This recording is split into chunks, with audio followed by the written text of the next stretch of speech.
যে এটা বিচ্ছিন্ন কোনো ঘটনা নয়, এটা কোনো বিচ্ছিন্ন ঘটনা নয়। এই ঘটনা পশ্চিমবঙ্গে একের পর এক ঘটে চলেছে।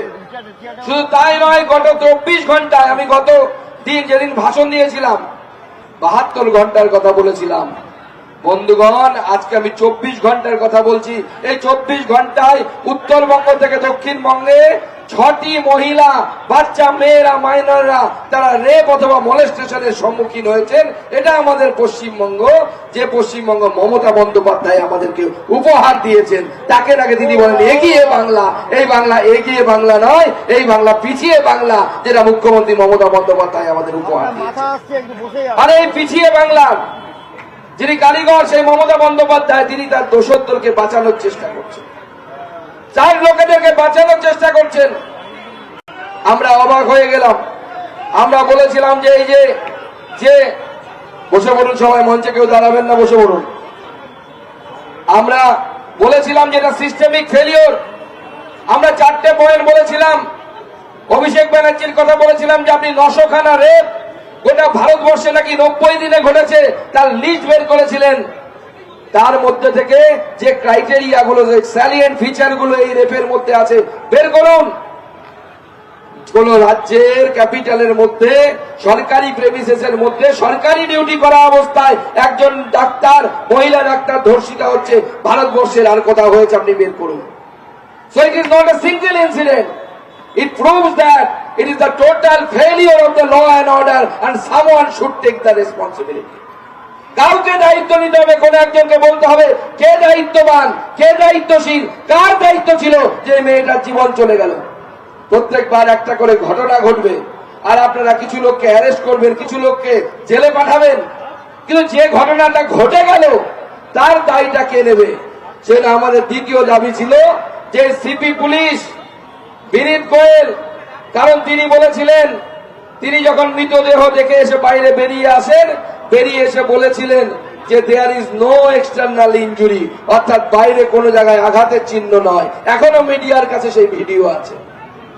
কিন্তু বন্ধু, যখন পোস্টমর্টম রিপোর্ট পাওয়া গেল, আমরা অবাক হয়ে দেখলাম সেই পোস্টমর্টম রিপোর্টে লেখা আছে যে 15টি এক্সটার্নাল ইনজুরি আছে, অর্থাৎ দেহের মধ্যে বিভিন্ন আঘাতের চিহ্ন আছে।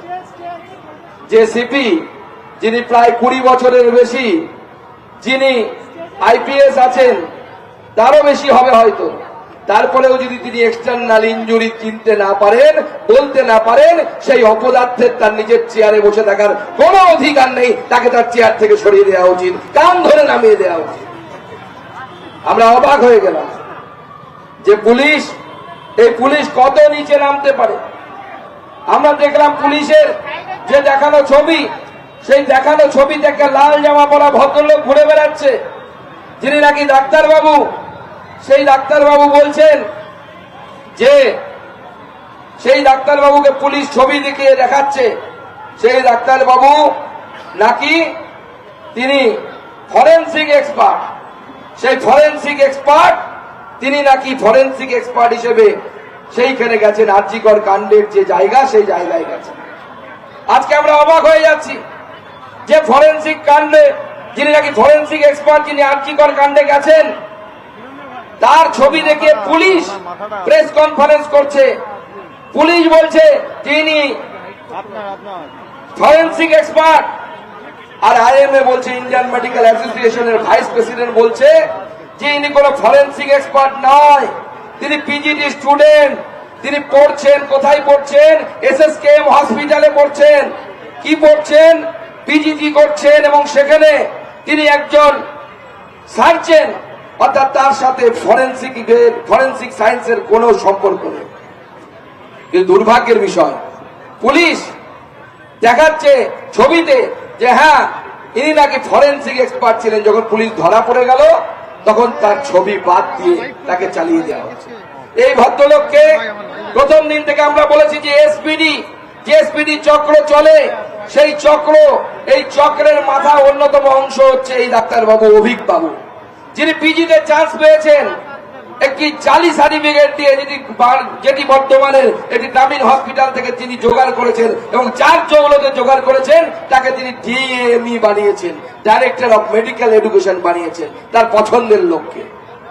আপনাদের কি মনে হয় যে সমস্ত ঘটনা ঘটে যাচ্ছে মুখ্যমন্ত্রী অর্থাৎ হেলথ মিনিস্টারের অজান্তেই, এটা হতে পারে না, কোনদিনও হতে পারে না। মুখ্যমন্ত্রী সমস্ত কিছু জ্ঞাতব্য আছে, মুখ্যমন্ত্রী জানেন সমস্ত কিছু এবং তিনি অভিনয় করছেন। সেই জন্য আমরা দাবি জানিয়েছি যে এটা কোনো বিচ্ছিন্ন ঘটনা নয় এবং এই ঘটনার জন্য দায়ী যদি কেউ থাকে তিনি পশ্চিমবঙ্গের মুখ্যমন্ত্রী, অপদার্থ মুখ্যমন্ত্রী, তার ইস্তফা চাই আমাদের। তাই আমরা স্লোগান দিয়েছি দফা এক দাবি এক, দফা এক দাবি এক, দফা এক দাবি এক। তাই আমরা এই দাবি জানিয়েছি, কারণ it is a systemic failure, যেটা আমরা বলছি। এই সিস্টেমিক ফেলিওরের জন্য একের পর এক ঘটনা ঘটছে। কুচবিহার চলে যান, উত্তরবঙ্গে কি ঘটেছে গতকাল রাত্রে? এক মহিলাকে ফেসবুকে ধর্ষণের হুমকি দেওয়া হচ্ছে, এক মহিলাকে ফেসবুকে ধর্ষণের হুমকি দেওয়া হচ্ছে।